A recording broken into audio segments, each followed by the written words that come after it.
நாமெல்லாம் தீபாவளி ஏன் கொண்டாடுறோம்? கிருஷ்ணர் கம்சனை வதம் பண்ண நாள். அந்த கிருஷ்ண கம்ச கதையெல்லாம் சின்ன வயசுல நாம கேட்டிருப்போம். அதே கதை தான். அத இந்த காலத்துக்கு ஏத்தாப்புல லைட்டா மாத்தி கிருஷ்ணனுக்கும் கம்சனுக்கும் நடுவில் நடந்த அந்த விஷயத்தையே ஒரு படமா எடுக்க முடியுமா அப்படிங்கறது ஐடியா. இந்த ஐடியாவுக்கு உயிர் கொடுக்கறாப்புல ரொம்ப அருமையா ஒரு தெலுங்கு படம் வந்திருக்கு. தேவகி நந்தன் வாசுதேவான்னு இப்ப ரிலீஸ் ஆன ஒரு படம் தான். ரொம்ப அருமையான படம். தெலுங்கு ஆடியன்ஸுக்கு ரொம்பவே பிடிக்கும். அவங்களுக்கு பிடிச்ச அப்பேற்பட்ட ஒரு படத்தை என்ன ஏதுன்னு நாமளும் பார்த்து தெரிஞ்சுப்போம். வாங்க வீடியோக்குள்ள போகலாம். இந்த படத்தோட ஸ்டார்டிங் சீன்ல எடுத்ததுமே ஏதோ ஒரு யோகியை காட்டுறாங்க. அவரோட கனவுல புல்லாங்குழலை இசைக்கிற வாசுதேவ கிருஷ்ணன் ஒரு செகண்ட் வருவாரு. ஆனா அடுத்த நொடியே புல்லாங்குழல் சுதர்சன சக்கரமாக மாறுறத கவனிக்கிறார். அடுத்த நொடி எந்திரிக்கிறார். அவருக்கு ஒரு ஆரிடம் சொல்லப்பட்டதா அவர் நம்புறார். உலகத்துல இருக்கிற எல்லா கிருஷ்ணர் கோயிலையும் போய் பார்த்தா கிருஷ்ணர் கையில புல்லாங்குழலோட மட்டும்தான் இருப்பார். ஆக்ரோஷத்தோட சுதர்சன சக்கரத்தோட அவர் பாக்குறாப்ல, அவர் கோவத்தோட பாக்குறாப்ல சிலைகளே இருக்காது. அந்த மாதிரி ஒரு சிலையை உருவாக்க சொல்லி கடவுளே உத்தரவு போட்டதா அவர் நம்புறார். அதுக்காக அவர் ஊரு தேடி அலைஞ்சிட்டு இருக்கும்போது இவருக்கான ஒரு கல்லு கிடைக்கும். அந்த கல்லுலயே கிருஷ்ணரோட நாமமும் இருக்கும். சோ இந்த கல்லுல தான் சிலையை வடிக்கணும்னு முடிவு பண்ணி சிலையை வடிக்க ஆரம்பிக்கிறார். இதெல்லாம் எப்பயோ நடந்த கதை. இப்போ அந்த சிலை இன்னும் இருக்குது. அந்த சிலையை எங்க ஊர்ல இருக்கிறவங்க எல்லாம் தெய்வமா வழிபட்டுக்கிட்டு இருக்கிறாங்க. கட் பண்ணா இப்போ கம்சராஜுன்னு ஒருத்தன். படத்துல கம்சராஜுங்கிற நம்ம கம்சன்னே கூப்பிடுவோம். இன்னொருத்தரோட லேண்டை வளைச்சு தாய்லாந்து மாதிரி விவசாயத்துக்கு பயன்படுத்திட்டு இருக்கிறாரு ஒருத்தர் கம்சன்றவன். இடத்துக்கு சொந்தக்காரர் தாய் இடம் தான் சொல்லி இன்னைக்கு வேலி போடுறார். தாய் இடத்தவன் ஆக்கிரமிச்சு வச்சிருக்கிறான், கம்ப்ளைண்ட் எடுங்கன்னு சொல்லி கம்ப்ளைண்ட் கொடுத்திருக்கிறாரு போலீஸ் கிட்ட. அதை கேள்விப்பட்டு கம்சன் படு கோவமா இங்க வந்துட்டு இருக்கிறான். அதே சமயம் அந்த பக்கம் பார்த்தா கம்சனோட தங்கச்சிக்கு 9 மாச நிறமாச கர்ப்பிணியா இருக்கிறாங்க. நல்லபடியா குழந்தை பிறக்கணும்னு சொல்லி வேள்வியாக அங்க நடந்துகிட்டு இருக்குது. அங்க இருக்கிற சில பேர் அவங்களுக்குள்ள பேசிக்கிறதுல நமக்கு சில விஷயங்கள் தெரிய வருது.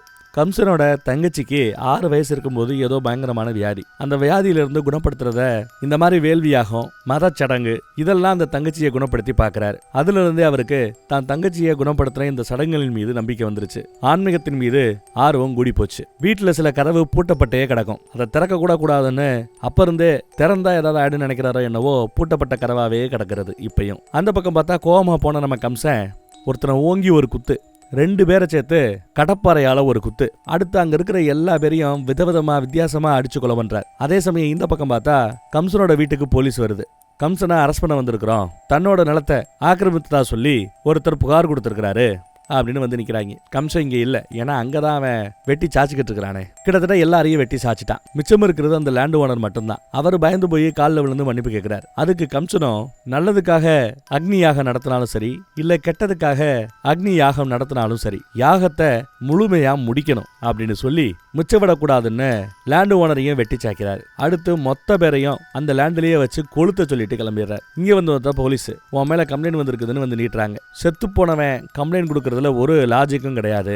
உயிரோட இருக்கிறவன் கம்ப்ளைண்ட் கொடுத்தாதான் அதுக்கு வேலிடிட்டி. செத்து போனவன் கம்ப்ளைண்ட்டை ஏத்துக்க முடியாது. பிளஸ் சாட்சி இருக்கா, ஆதாரம் இருக்கா, அரெஸ்ட் பண்ணுங்கிறாப்ல. எதுவுமே இல்ல, இடத்த காலி பண்ணுன்னு விரட்டி விட்டாரு. ஒன்னும் பண்ண முடியாம போலீஸ் திரும்ப போகுது. இந்த பக்கம் நல்லபடியா அக்னியாக முடிஞ்சிருச்சு. தங்கச்சி நல்லபடியா குழந்தை பெத்துக்கணும்னா காசிக்கு போய் குளிக்கணுமா. உடனே அதுக்காக கிளம்பி இவன் காசிக்கும் போய் குளிக்கிறான். அங்க சிவலிங்கத்தின் முன்னாடி உட்காந்து தியானமும் பண்ணிக்கிட்டு இருக்கிறான். அதே சமயம் அங்க ஒரு பெரியவர் திடீர்னு மாரடைப்பால அப்படியே கீழே விழுகிறாரு, சாக கிடக்கிறாரு. அப்போ அங்க சிசியபுல வந்து புகையை போட்டு விடாம சிவனை கும்பிட்டுக்கிட்டு இருப்பார். எல்லாரும் சிவனை கும்பிட்டு இருக்கிறாங்க. அப்போ அந்த புகைக்கு மத்தியில இருந்து ஒரு குரு வராரு. அவர் எவ்வளவு பவர்ஃபுல்னா கீழே கிடக்கிற அந்த ஆளு மேல இவரு அப்படி காலை தாண்டி போவார். அவ்வளவுதான். அவரோட கால்குள்ள இருந்து ஒரு சக்தி சாக கிடக்கிற அந்த ஆளோட அந்த பெரியவரோட நெத்தி வழியா உள்ள போகும். பார்த்தா டப்புன்னு எந்திரிச்சிடறாப்ல, ஒன்னும் பிரச்சனை இல்லாம. கவலைப்படாதம்மா, உங்க அப்பனுக்கு ஆயுசு கட்டி இன்னும் சில வருஷம் உயிரோட இருப்பான்னு சொல்லிட்டு போறார். அவ்வளவு பவர்ஃபுல்லா இருக்கிற நடந்த இந்த கூத்தையெல்லாம் இந்த பக்கம் நம்ம கம்சன் கவனிக்கிறான். பின்னாடியே ஃபாலோ பண்றான். அவர் ஏகப்பட்ட யாகங்களை நடத்துறாரு. வித்தியாசமா சாமியை கும்பிடுறாரு. வித்தியாசமான இடங்கள்ல தியானம் பண்றாரு. சிவலிங்கத்துக்கு விதவிதமா அபிஷேகம் பண்றாரு. சிவங்கிட்ட இருந்து தகவல்களை மனுஷனுக்கு எடுத்து சொல்லக்கூடிய ஒரு மெசஞ்சர்னு சிசியபுள்ள ஓவரா கத்திக்கிட்டு இருக்கிறாப்ல. அதையும் நம்ம கம்சன் நோட் பண்றான். சிவன் மாதிரியே இவரும் திரிசூலத்துக்கு பதிலா ஒரு கம்பு, பெரிய உடுக்கைக்கு பதிலா சின்ன உடுக்கை அப்படி போட்டுதான் குருஜி திரியிறாரு. நம்ம ஆளு நல்லபடியா காசியில குளியல முடிச்சுட்டு தீபத்தை உள்ள அனுப்பிச்சிட்டு சடங்கை செஞ்சுக்கிட்டு இருக்கிற சமயம் அந்த குருஜி இவனோட நெத்தியில எழுதியிருக்கிறத பாக்கிறார். அதுல ஏதோ இவருக்கு புரியிறாப்ல ஏதோ எழுதியிருக்கிறது மரணம்ங்கிறாரு. கம்சனும் முழிப்பான். மறுபடியும் மரணம்னு வாப்ல. ஆமா, நான் கிட்டத்தட்ட எம மாதிரி மரண மரணத்துக்கு சொந்தக்காரன் தாங்கிறாப்ல அவர் பேசுவாரு. ஆனா மரணத்தை பத்தி உண்மையிலேயே உனக்கு என்ன தெரியும் அவர் கேட்கிறார். ஒரு மனுஷன் பிறக்கும் போதே அவனுக்கு இறப்பு உறுதியாயிருச்சு. நாம் பிறந்ததுல இருந்தே நமக்கான மரணம் நம்மளோட சேர்ந்து வளர்ந்துகிட்டே வரும். சொல்ல போனா அந்த மரணம் தான் நாம் சாகுற வரை நம்மளை காப்பாற்றக்கூடியதும் கூட. எப்போ மரணத்திற்கான நேரம் வருகிறதோ அப்ப மட்டும்தான் நம்மள மரணம் ஆட்கொள்ளுங்கிறாரு. ஆனா நீ பல பேரோட மரணத்தை முன்கூட்டியே கொடுத்ததுனால உனக்கான மரணம் உனக்காக காத்துக்கிட்டு இருக்குன்னு சொன்னது இவன் அதிர்ந்து போறான். என்ன சொல்றீங்க எனக்கு புரியல.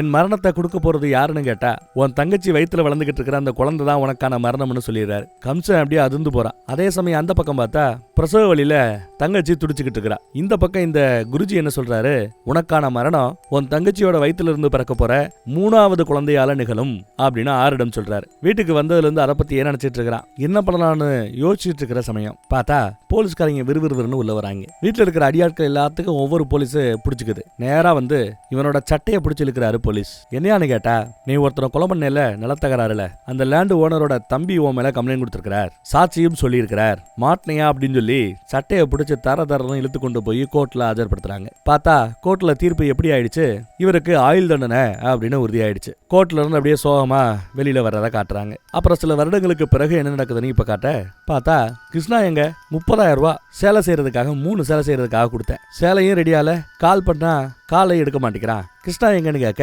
அந்த அம்மா நீ கேட்ட சேலைன்னு சேலை கொடுத்துட்டு கூடவே எக்ஸ்ட்ராவா இன்னொரு சேலையை கிஃப்டா அவங்க கொடுக்குறாங்க. இது என் புள்ள உன் பொண்ணு கல்யாணத்துக்காக கொடுக்குற கிஃப்ட் அப்படின்னு சொன்னதும் மனுஷன் அப்படியே குளிர்ந்துட்டாரு. ஏதோ கல்யாண டென்ஷன்லாம் முன்ன பண்ண பேசியிருப்பேன், தப்பா நினைச்சுக்காதீங்க.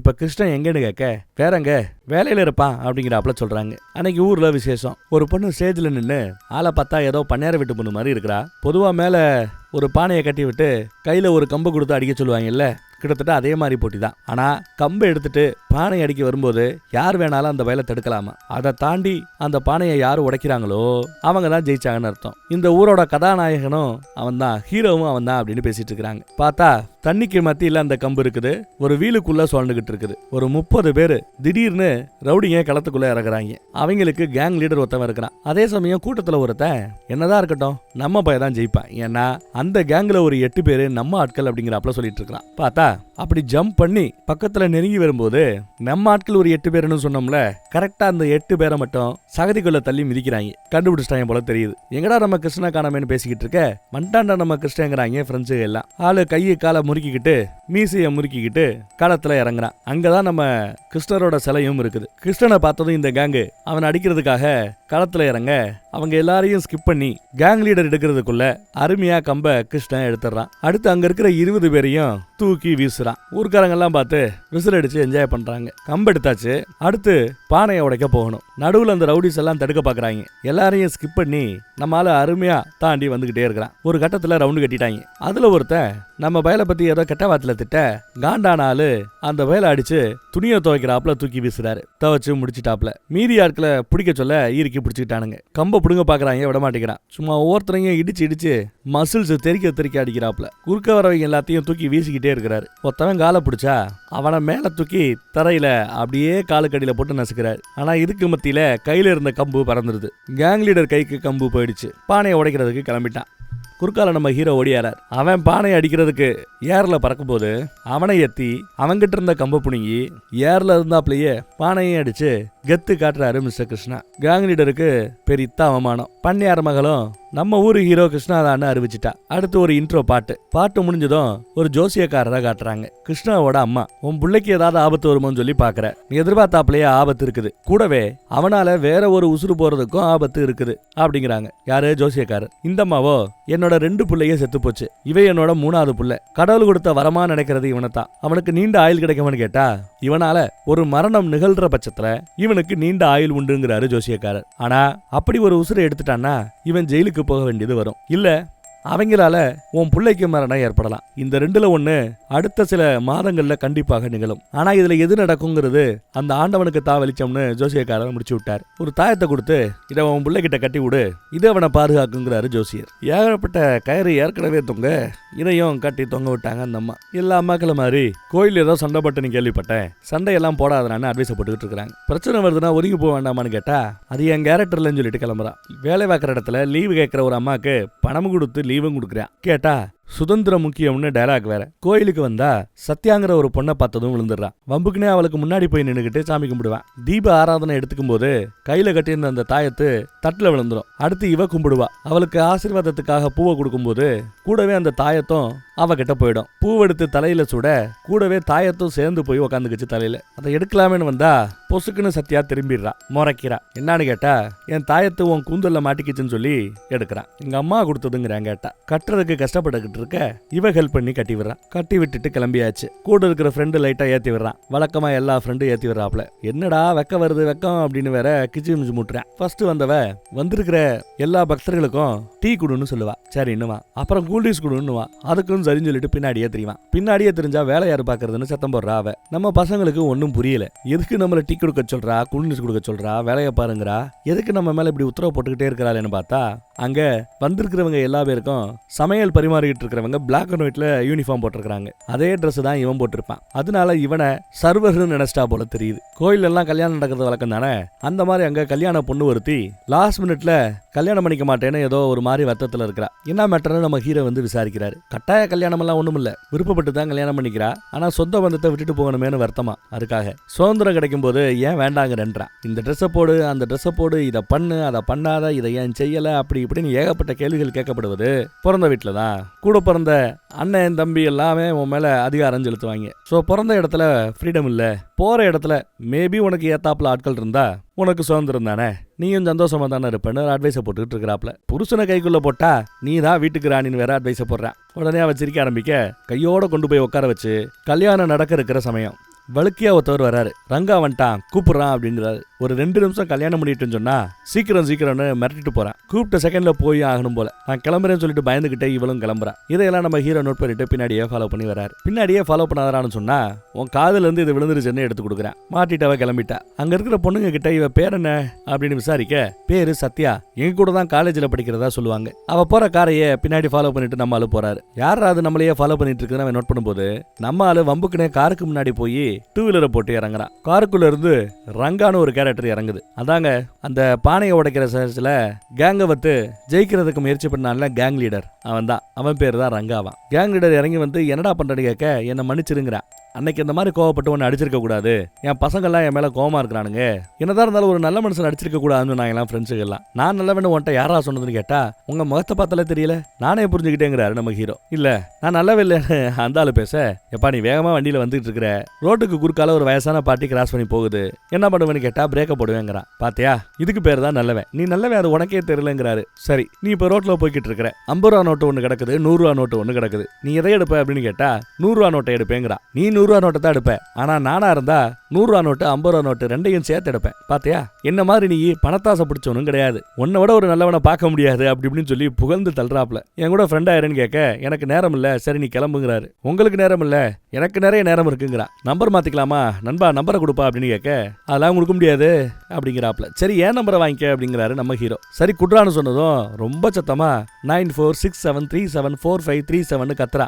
ஏன்னா காருக்குள்ள இருக்கிற நம்ம சத்யாவுக்கு நம்பரை கொடுக்குறேன். சத்யாவும் நம்பரை நோட் பண்ணிக்கிட்டா. கெத்து காட்டுறாரு மிஸ்டர் கிருஷ்ணா. சர்ரா இடத்த காலி பண்றான்னு சொல்லிட்டு கேங் லீடர் கிளம்பி போயிட்டாரு மிஸ்டர் ரங்கா. அப்புறம் கோயில இருந்து போனேன் அந்த பொண்ணு ஒரு நாள் நம்ம ஹீரோவோட அம்மா பார்த்துட்டு, சேலை எப்படி சூப்பரா இருக்காதும் உனக்கு ரொம்ப அழகா இருக்குன்னு பாராட்டுறாங்க. அப்புறம் நம்ம பையலை கூப்பிட்டு, சரி பாரு இவளுக்கு எவ்வளவு பொருத்தமா இருக்குங்கிறாப்ல பாராட்டிக்கிட்டு இருக்காங்க. ஏற்கனவே தெரியுமா நான் ஒரு கல்யாணத்துல பார்த்தேங்கிறான் நம்ம ஹீரோ. தான் பையன் ஒரு சேரீ டிசைனர்னும் விதவிதமா அழகழகா சேரீ அவனால டிசைன் பண்ண முடியும்னு பாராட்டி பேசிட்டு இருக்காங்க அம்மா. பேரண்ண ஊரண்ண ஜாதகம் ரேஞ்சுக்கு அந்த அம்மா விசாரிச்சுட்டு இருக்க, நம்ம ஹீரோ ஏதோ சொல்லி அந்த அம்மாவை வளர்த்தி விட்டான். எங்க அம்மா அப்படிதான் கொஞ்சம் ஓவரா பேசுவாங்க, கண்டுக்காதங்கிறான். அந்த ரங்கா யாரு அப்படின்னு விசாரிக்க, ஃபேமிலியில ஒரு க்ளோஸ் ஃப்ரெண்டுங்கிறாப்ல அவ சொல்லுவா. நிறைய ஃப்ரெண்ட்ஸை வச்சுக்கோ, ஆனா ஒரு ஸ்பெஷல் ஃப்ரெண்டா என்ன வச்சுக்கோங்கிற அவன். கோயில சுத்திக்கிட்டு இருக்கும்போது கூடவே இவனும் சுத்துவான். இந்த அம்மாவும் தொடர்ந்து சுத்திக்கிட்டே இருக்கு. எல்லா ரவுண்டையும் முடிச்சுட்டு தான் வந்து பேசணும், காலி பண்ணு இடத்த காலி பண்ணு சொல்லி மறுபடியும் வரட்டி விட்டான் அம்மாவை. கோயிலுக்கு வெளியில வந்தா அங்க ஒருத்தன் ஒரு பொண்ணு கர்ப்பிணின்னு கூட பார்க்காம தலையை முடிய பிடிச்சி தர இழுத்துட்டு போறான். நம்ம ஹீரோ கோவத்தை கட்டுப்படுத்திட்டு,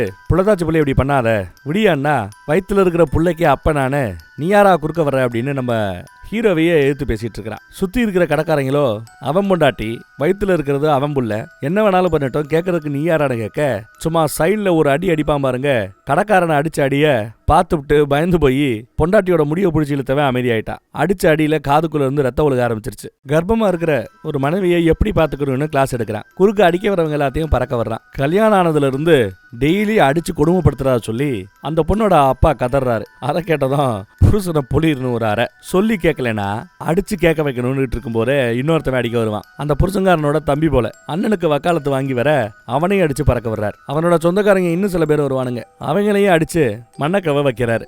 உன்னை நம்பி வீட்டுக்கு வர்றா, அவளை ஒழுங்கா பாத்துக்கலனா கூட பரவாயில்ல, சங்கிலியில கட்டாதரா, டார்ச்சர் பண்ணாதரான்னு அட்வைஸ போட அவனும் பயந்து போய் திருந்திடுறான். நான் பாத்துக்கிறேங்கன்ட்டான். இதையெல்லாம் நம்ம சத்யா கவனிச்சுக்கிட்டு தான் இருக்கிறா. என்னன்னு கேட்டா ஒண்ணுமில்லன்ட்டா. என்ன ரவுடி நினைச்சுக்காத, தப்பு நடந்தா தட்டி கேப்பேன்றா. அதே சமயம் பிக்கப் பண்றதுக்காக ரங்கா வருவான். நம்பர் கொடுத்தேன், ஃப்ரெண்டை மதிச்சு மெசேஜ் பண்ண மாட்டியா அப்படின்னு கத்துவான். உடனே அவன் நம்பரை சேவ் பண்ணியிருந்தா இல்லையா, மெசேஜ போட்டா. ரங்காக்கு கொடுக்குற மெசேஜ் எல்லாம் உள்ள இருக்கிற சத்யாவுக்கு கொடுக்குற மெசேஜ். பூவெல்லாம் கொடுத்து விடுவான், ஏகப்பட்ட பூ. அதுவும் அடுத்து பூ கொடுக்க போனா குறுக்க ரங்கா வந்து நிக்கிறார். கேட்டா ஃப்ரெண்டுக்கு பூவெல்லாம் கொடுப்பாங்க, உங்களுக்கு தெரியாதா அப்படின்னு ரங்காக்கு பூ கொடுக்குறேன். அப்ப ரங்காவோ, டேய் என் பின்னாடி இந்த மாதிரி திரியிறியே, இந்த மாதிரி ஒரு பொண்ணு பின்னாடி தெரிஞ்சிருந்தா கூட இந்நேரம் அந்த பொண்ணு விழுந்திருக்கும், என் பின்னாடி தெரிஞ்சு என்னடா பிரயோஜனங்கிறாப்ல கேட்கிறார். டேய் பூவெல்லாம் எனக்கு வேண்டாம்டா, இடத்த காலி பண்றான்னு சொல்லிட்டு ரங்கா கிளம்பிடுறாரு. அம்மா இந்த பொண்ணை கட்டிக்கிறியான்னு ஏதோ ஜாதகக்காரரை கொடுத்த ஒரு போட்டோவை காட்ட தான் மொபைல்ல இந்த பொண்ணை வேணா கட்டி வைமான்னு இவன் பார்த்த பொண்ணு சத்யாவோட போட்டோவை காட்டுறான். அம்மாவுக்கு சந்தோஷம் சிரிக்கிறாங்க. ஆனா அடுத்த வேலையே போய் சாமி கும்பிட ஆரம்பிக்கிறாங்க.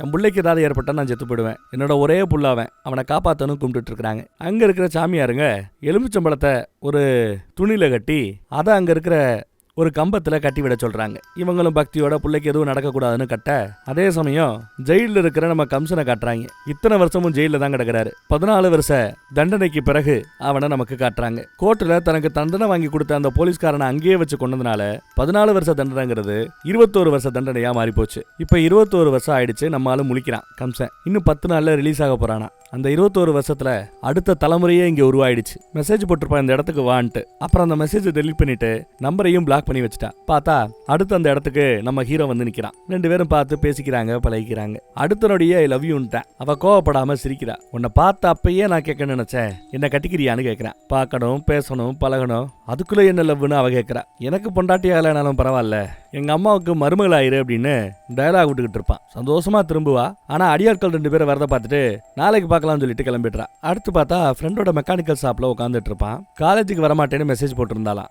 ஆனா அதே சமயம் காலேஜுக்கு கார்ல போய்கிட்டு இருக்கத பார்த்துட்டு என்ன தைரியம் போய் சொல்லியிருக்கிறான்னு சொல்லிட்டு பைபிள்ல பின்னாடியே வருவான்னு நினைக்கிறேன். இறக்கி விட்டதும் காலேஜுக்குள்ள அவ போக பின்னாடியே இவன் போறான். சத்யான்னு கூட்டிக்கிட்டே போவான். என்னன்னா கூட்டுக்கிட்டே இருக்கிறேன், திரும்பி பார்க்காம போயிட்டே இருக்கிறேன்னு ஓடியாந்து உரிமையா கைய பிடிப்பான். பார்த்தா அந்த அம்மா முறைக்குது. அடுத்த நொடி பொலிர்னு ஒரு அரை வாங்கிட்டு அமைதியா திரும்பி வர்றான். லவ் பண்றவன் கைய பிடிக்க எதுக்கு அவ அறியறான்னு தெரியல. அந்த பக்கம் பார்த்தா ஒரு பெரியவரை கட்டி போட்டு லேண்ட் ஓனரோட தம்பி அடிச்சுக்கிட்டு இருக்கிறான். பின்னாடி வந்த ஒருத்தர் கம்சன் இன்னும் சில நாட்கள் ரிலீஸ் ஆக போறானா தெரியுமா உனக்குன்னு சொன்னதும் நம்ம ஆளு பதறாரு. அன்னைக்கு கோர்ட்ல வச்சே உனக்கு ஏன் கையால தாண்டா சாவுன்னு சொல்லியிருப்பார். அதை நினைச்சு பதறான். எதிர்பார்த்தாப்லயே கம்சன் ரிலீஸ் ஆறான். அங்க கிளம்பினவரு வீட்டுக்கு வராரு. ஆனா இறங்கல. வீட்டை சல்லடை போட்டு தேட சொல்றாரு. வந்தது இவரோட வீட்டுக்கு இல்ல, தனக்கு எதிராக சாட்சி சொன்னானே அவன் வீட்டுக்கு. வீட்டுல ஒருத்தரும் இல்லையா, நீ ரிலீஸ் ஆற செய்தி தெரிஞ்சு எஸ்கேப் ஆயிருக்கணுங்கிறாங்க. 20 வருஷம் ஆச்சு, எல்லாத்தையும் மறந்துருப்பேன்னு நினைச்சேன்னு எங்கேயோ ஒளிஞ்சுக்கிட்டு கால் பண்ண, உன்னை கொன்னுட்டு எல்லாத்தையும் நான் மறந்துடுவேங்கிறாரு கம்சன். ஆனா ஓடி ஒளிஞ்சு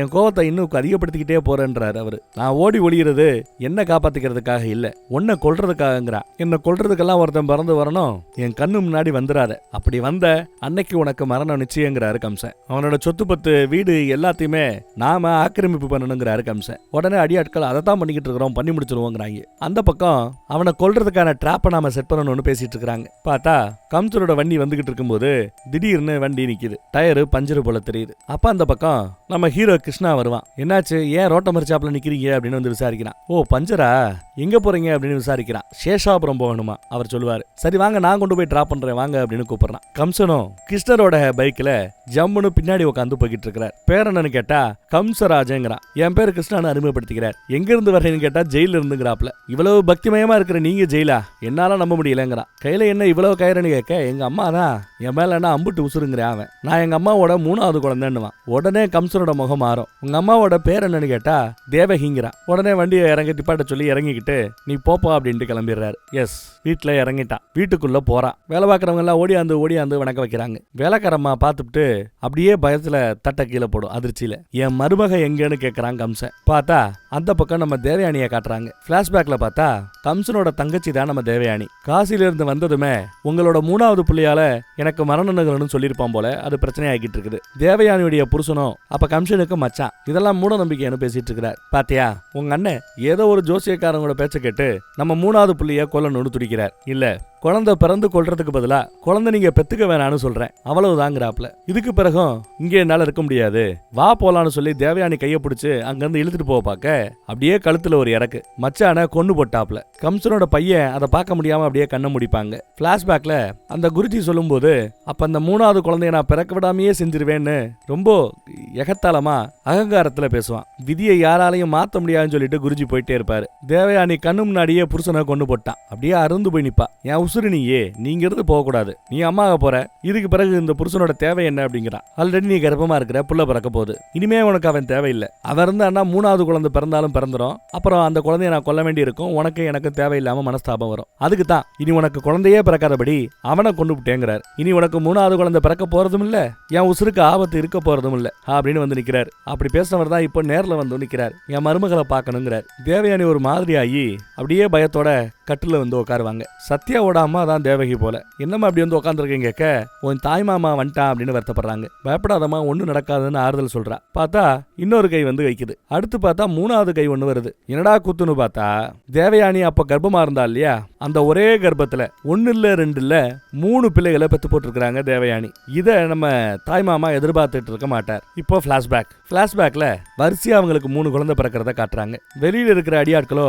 என்ன நிலவரம்னு விசாரிக்கிறாங்க. பிரசவம் பார்த்த வேலைக்காரம்மாவோ, நீங்க எனக்காக நிறைய பண்ணிருக்கீங்க, என் உசுறு போனா கூட உங்களுக்கு 3 குழந்தை பிறந்த இந்த உண்மையை நான் யாருக்கிட்டையும் சொல்ல மாட்டேங்கிறா. கம்சராஜுவை போலீஸ் அரெஸ்ட் பண்ணி போயிடுச்சு. என்ன நிலவரம்னு விசாரிக்க கம்சனோட தங்கச்சிக்கு அழகான ஒரு பெண் குழந்தை பிறந்திருக்குதுன்னு சொல்லுவாங்க. ஒரு குழந்தை தான் பிறந்திருக்குன்னு அடியாட்களையும் ஊரையும் நம்ப வச்சிருக்காங்க. எத்தனை நாளைக்கு தான் 3 குழந்தை இருக்கிற இடத்துல ஒரு குழந்தை தான் சொல்லி 2 குழந்தைய மறைக்க முடியும் அப்படின்னு அந்த அம்மா வருத்தப்பட்டு சொல்லும். தேவயானி ஒரு பொட்டிக்குள்ள 2 குழந்தைகளை வச்சு ஒரு குழந்தைய மட்டும் கையில தூக்கிட்டு பொட்டியை தூக்கிட்டு கிளம்புறாங்க. ஆனா அடியாட்கள் விட மாட்டேங்கிறாங்க. தப்பிச்சு போலான்னு தான் பாக்குறாங்க போல, விட மாட்டேங்கிறாங்க. கம்சன் உத்தரவு போட்டிருக்காரு உங்களை விடக்கூடாதுன்ட்டு. உள்ள போங்கன்னு சொன்னா அவங்க போக மாட்டாங்க. ஆனா அந்த வேலைக்காரமா வந்துதான் பரவாயில்ல வாமா உள்ள போலான்னு உள்ள கூட்டிட்டு வராங்க. நீங்க உள்ள இருக்கிற வர அடியாட்கள் யாரும் உங்களை எதுவும் செய்ய மாட்டாங்க. ஆனா நீங்க வெளியில போக முயற்சி பண்ணா, அதுவும் உங்ககிட்ட 3 குழந்தைங்க இருக்குங்கிறது தெரிஞ்சா கண்டிப்பா கொண்டு போட்டுருவாங்க அப்படின்னு வருத்தப்படுறாங்க. சோ வீட்டுக்குள்ளேயே இருக்கணும், ஆனா ஒரு குழந்தை மட்டும் வளர்க்குறாப்ல 3 குழந்தையும் வளர்க்கணும்னு முடிவு பண்றாங்க. சரி, அப்ப என் பிள்ளைகளை நான் பாதுகாக்கிறேன், 3 பிள்ளைகளுமே எனக்கு வேணுங்கிறாங்க. முத வேலையா வீட்டுல ஆம்பளை இல்ல, எங்க அண்ணன் இப்ப ஜெயில இருக்கிறார். அதனால வீட்டுக்குள்ள எந்த ஒரு ஆம்பளையும் உள்ள வரக்கூடாது, இந்த வேலைக்காரமாவை தவிர யாரும் உள்ள வரக்கூடாதுன்னு உத்தரவு போட்டாங்க. உடனே அடியாளு போய் ஜெயில கிடக்கிறவன்ட்ட விசாரிப்பாரு, இதை பண்ணலாமான்னு. நான் ஒன்னும் வீட்டுக்குள்ள போக சொல்லலையே, என் தங்கச்சி சொன்னதை செய் அப்படின்ட்டாரு. வீட்டை விட்டு அவ வெளியில மட்டும் போக கூடாது, அவ்வளவுதான் சொல்லிட்டாரு. அதனாலதான் வீட்டுக்குள்ள இவங்க 3 பேரையும் பிரச்சனை இல்லாம வளர்க்க முடிஞ்சது. 21 வயசு வரைக்கும் வளர்த்து ஆள ஆக்கிட்டாங்க 3 பிள்ளைகளையும். அந்த பக்கம் பார்த்தா காசியில நம்ம குருஜி சம்ஹாரம் பண்ண வேண்டிய நேரம் வந்துருச்சுங்கிறாரு. தான் மருமகளோட சேர்ந்து அக்னியாக நடத்திக்கிட்டு இருக்கிறாரு தாய் மாமா கம்சன். இப்போ வரைக்கும் ஒரு புள்ள தானே அவர் நினைச்சிட்டு இருக்கிறாப்ல. உங்க ஆசை என்னங்கிறத சொல்லுங்கன்னு யாகத்தை முடிச்சு விட்டு சாமியார் கேட்க, 20 வருஷத்துக்கு முன்னாடி ஒரு துரதிருஷ்டம் எங்களை படுத்தி எடுத்துருச்சு, இனி அந்த மாதிரி துரதிருஷ்டம் இங்க வரக்கூடாது, அதுக்காகத்தான் யாகம்னு சொல்லுவாரு. அதே சமயம் போன் அடிக்கும், கட் பண்ணி போட்டா. பார்த்தா மறுபடியும் போன் அடிக்கும். மாமா முறைக்கிறத பார்த்துட்டு போனை ஆஃப் பண்ணியே போட்டா. அப்புறம் அங்க இருக்கிற புனித நீரை வீட்டுக்குள்ள எல்லா இடத்துலயும் தெளிக்கணுமா. அதுக்காக கம்சனோட பையன் ரங்கா, ஆமாங்க கம்சனோட பையன் தான் இந்த ரங்கா, அவன் உள்ள எல்லா இடத்துலயும் தெளிச்சுக்கிட்டு இருப்பான். பெட்ரூம்ல 2 பிள்ளைங்க ஒளிஞ்சுக்கிட்டு இருக்குது. இவன் கரெக்டா அந்த கதவை திறக்க போற சமயம் டப்புன்னு ஒருத்தி கட்டில போய் ஒளிஞ்சுப்பா. என்ன நீ யாகம் நடக்கிற இடத்துல நிக்காம இங்க வந்து நிக்கிறேன்னு கேட்க, அது ஒண்ணுமில்ல, சாமியார் தான் ஏதோ துணி கேட்டாரு, அதான் எடுக்க வந்தேன்னு சொல்லி ஒருத்தி சமாளிக்கிறா. அடுத்த ரூமுக்கு தெளிக்கும் போது பார்த்தா யாகம் நடக்கிற இடத்துல அவ உட்காந்துட்டு இருக்கிற. அப்ப இங்க பார்த்ததும் திரும்பி பார்த்தா 2 பேர் சேர்ந்து கட்டில ஒளிஞ்சுக்கிட்டாங்க. தேவயானிக்கு ஒரு மாதிரி வேர்த்து ஊத்திக்கிட்டு இருக்குது. ரங்காவுக்கு ஒன்னும் புரியல. இவங்க வீட்டுல ஒரு சக்கராவை வீட்டோட மேல் பகுதியில மாட்டி வச்சிருக்காரு. அதை பார்த்து கும்பிட சொல்ல எல்லாரும் கும்பிட்டுக்கிறாங்க. வேலைக்காரம்மாவோ இனி அந்த கடவுள் தான் நம்மளை காப்பாற்றணும்னு வருத்தப்படுறாங்க. இப்போ ஒரு ரைஸ் மில்ல பூபதி ரைஸ் மில்னு இருக்கும், அதையும் புடுங்கி போட்டு கம்சா ரைஸ் மில்னு போட மாத்துறாங்க. அதாங்க அந்த லேண்ட் ஓனரோட தம்பியோட ஒட்டுமொத்த ப்ராப்பர்ட்டியும் இவங்க ஆக்கிரமிப்பு பண்ணிட்டாங்க. அடுத்து அந்த பூபதியை பிடிக்கணும், வெட்டணும், கண்டுபிடிங்கன்னு டாப்ல. கம்சன் வண்டியில போய்கிட்டு இருக்கும்போது குறுக்கால ஒரு லாரி வர ஜஸ்ட் மிஸ்ல அந்த ஆக்சிடென்ட்ல இருந்து அவர் எஸ்கேப் ஆவாரு.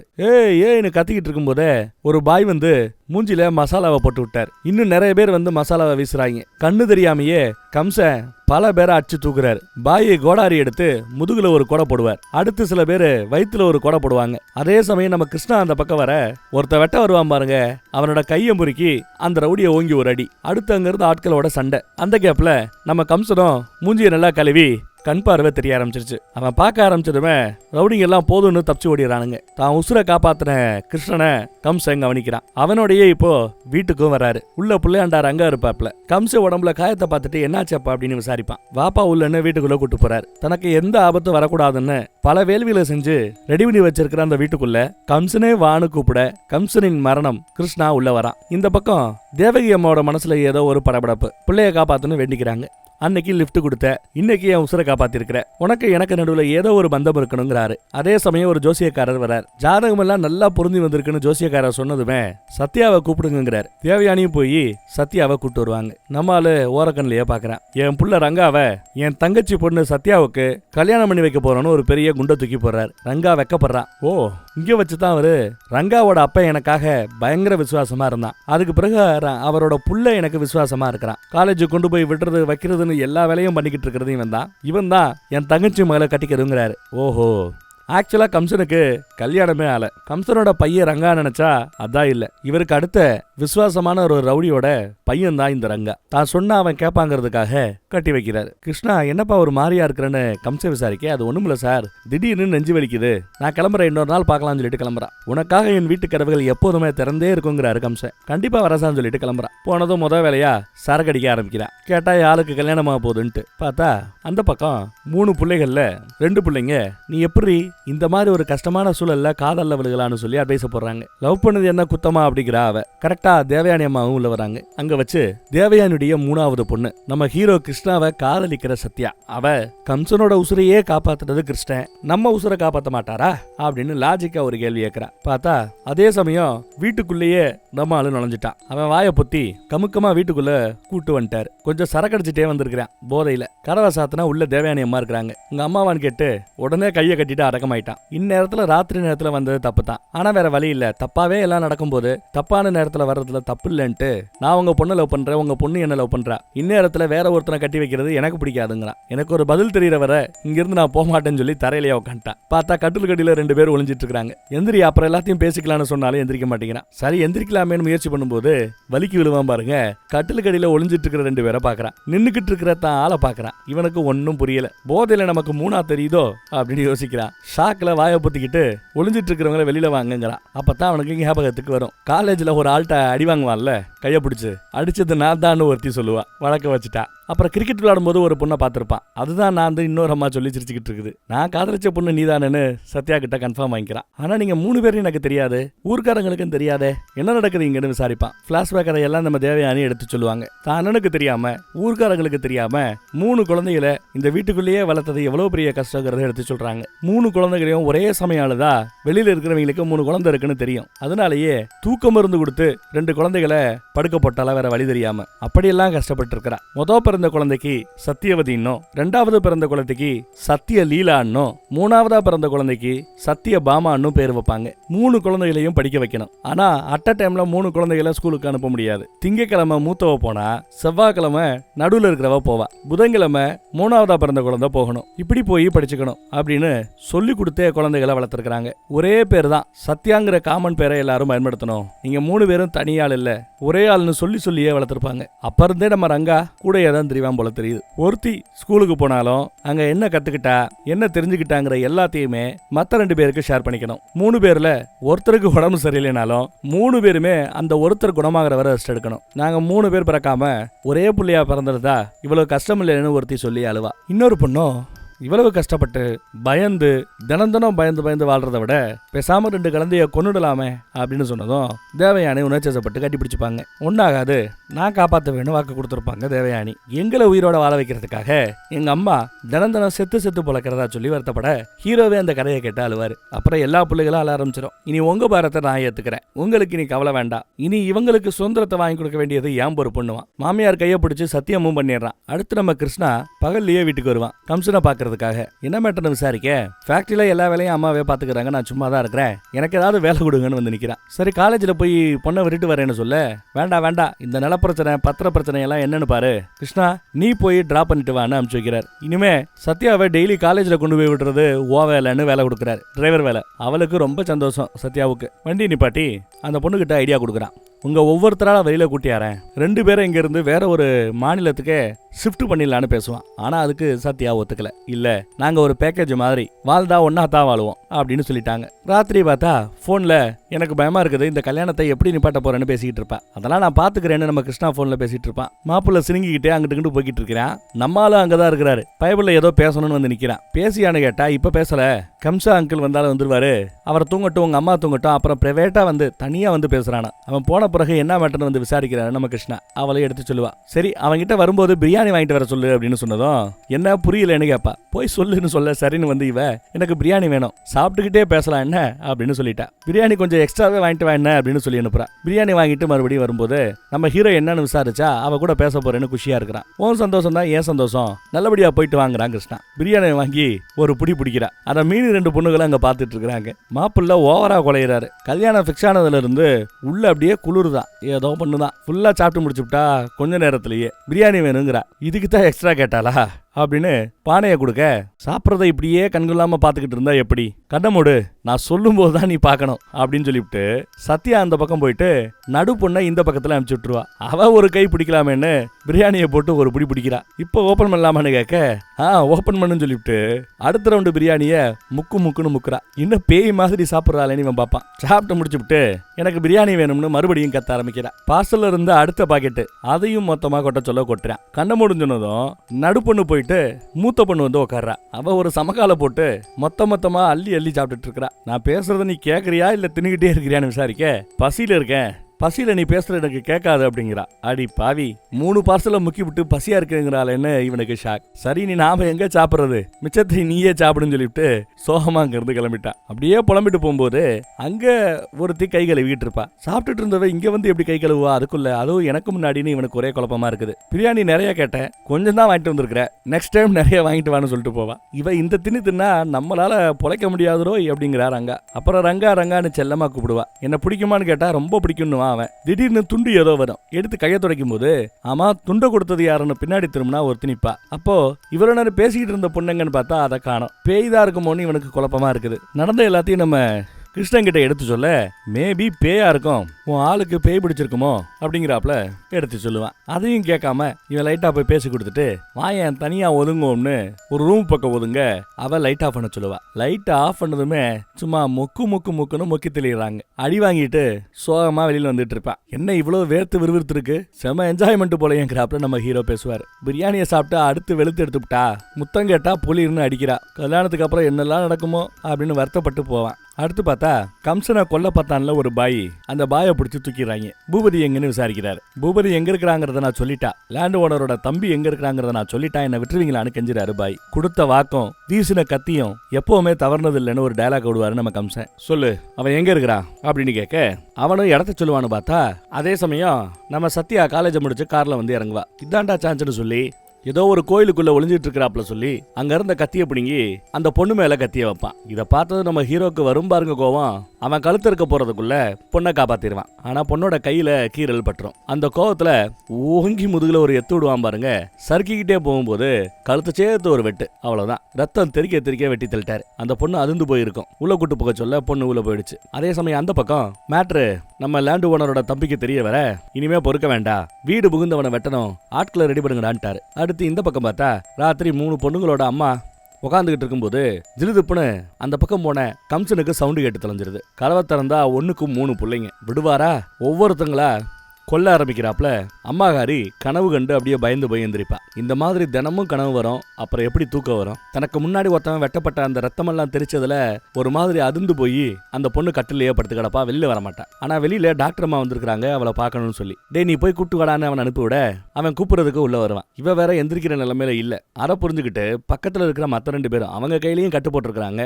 அவங்கள ஒரு பொண்ணு முந்திக்கிட்டு முன்னாடி வர அவளை டாக்டர் முன்னாடி கொண்டு போய் உட்கார வைக்கிறாங்க.